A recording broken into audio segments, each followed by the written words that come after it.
दोस्तों, माना जाता है कि प्रयागराज में त्रिवेणी का संगम होता है। त्रिवेणी यानी कि 3 नदियां, गंगा, यमुना और सरस्वती। लेकिन गंगा और यमुना को प्रयाग में मिलते हुए सब देखते हैं। सरस्वती नदी पर कई तरह के भ्रम हैं। कुछ लोगों का कहना है कि सरस्वती नदी अदृश्य रूप से बहकर प्रयाग पहुंचती है और यहां पर आकर गंगा और यमुना के साथ संगम करती हैं।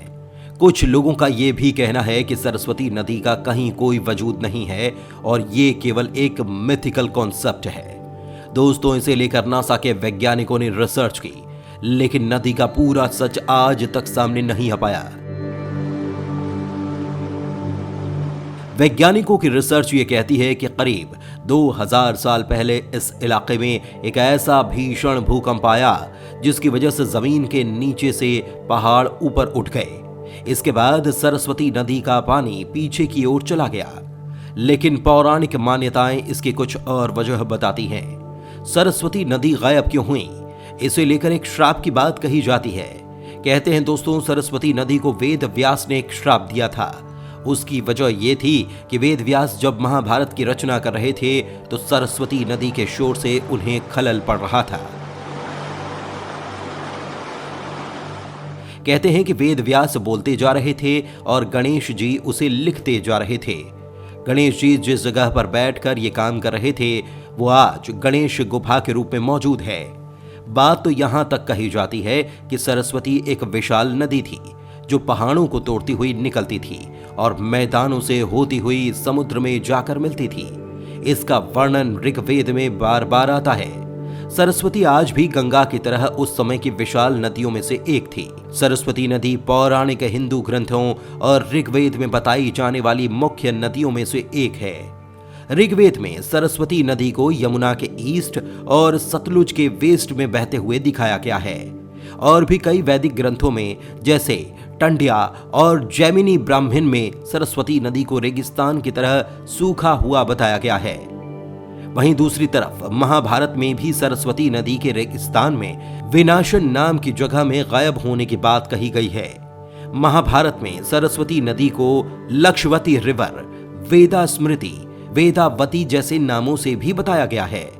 ऋग्वेद की तरह दूसरे पौराणिक वैदिक ग्रंथों में दिए गए सरस्वती नदी के वर्णन के आधार पर दोस्तों, कई जियोलॉजिस्ट मानते हैं कि हरियाणा से राजस्थान में होकर बहने वाली मौजूदा सूखी हुई घग्गर घाघरा नदी प्राचीन वैदिक सरस्वती नदी की एक मेन नदी थी जो 5000 से 3000 बीसी में बहती थी। उस समय सतलुज और यमुना की भी कुछ धाराएं सरस्वती नदी में आकर मिलती थीं। इसके अलावा 2 अन्य लुप्त हुई नदियां दृशादवती और हिरण्यवती भी सरस्वती की सहायक नदियां थीं। लगभग 1920 तक जियोलॉजिकल चेंजेस की वजह से ये यमुना सतलुज ने अपना रास्ता बदल लिया तथा दृशादवती नदी के भी 2600 बीसी में सूख जाने के कारण सरस्वती नदी लुप्त हो गई। वहीं महाभारत में मिले वर्णन के अनुसार कहा जाता है कि सरस्वती नदी हरियाणा में यमुना नगर से थोड़ा ऊपर और शिवालिक पहाड़ियों से थोड़ा नीचे आदि बद्री नामक स्थान से निकलती थी। आज भी लोग इस स्थान को तीर्थ स्थान के रूप में मानते हैं और वहां जाते हैं, लेकिन आज आदि बद्री से जो धारा बहती है वो बहुत दूर तक नहीं जाती और एक पतली धारा की तरह जगह जगह दिखाई देने वाली नदी को ही लोग सरस्वती कह देते हैं। वैदिक और महाभारत कालीन वर्णन के अनुसार इस नदी के किनारे ब्रह्मावर्त था, कुरुक्षेत्र था, लेकिन आज वहां तालाब है। जहां नदी सोखती है तो जहां जहां पानी गहरा होता है वहां वहां तालाब या झीलें पैदा हो जाती हैं। तालाब और झीलें हाफ मून की शक्ल में पाए जाते हैं। आज भी कुरुक्षेत्र में ब्रह्म सरोवर या पहवा में इस प्रकार के तालाब देखने को मिल जाते हैं, लेकिन ये भी सूख गए हैं। दोस्तों, इसी वजह से लोग ये मानते हैं कि इसी जगह पर कभी कोई विशाल नदी बहती रही। यहां तक कि ऋग्वेद में बताया गया कि सरस्वती ही सबसे बड़ी और मुख्य नदी थी।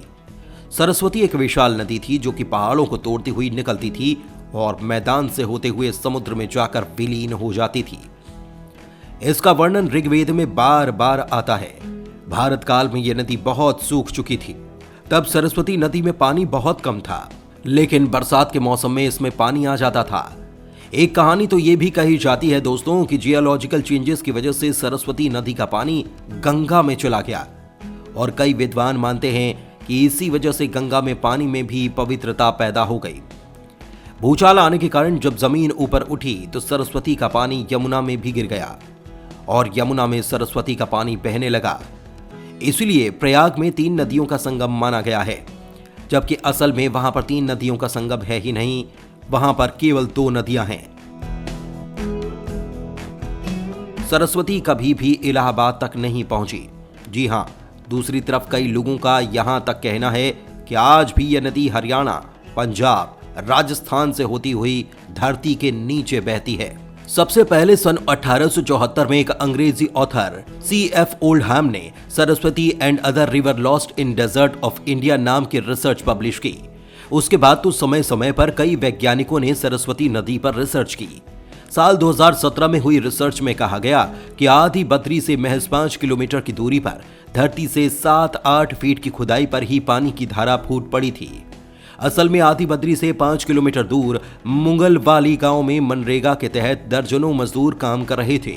करीब 8 फीट की गहराई तक खुदाई करने के बाद कुछ मजदूरों को अचानक जमीन से पानी की धारा निकलते दिखी।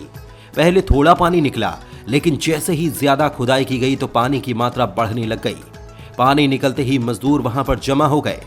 देखते देखते 4 जगहों पर यह पानी निकलने लगा। इसके बाद हरियाणा सरकार सरस्वती नदी को दोबारा से रीस्टोर करने के लिए कई बार बात कह चुकी है, जिससे इस क्षेत्र में पानी की बेहतर व्यवस्था भी बनाई जा सके और आगे आने वाले वक्त में खेती में मदद मिले।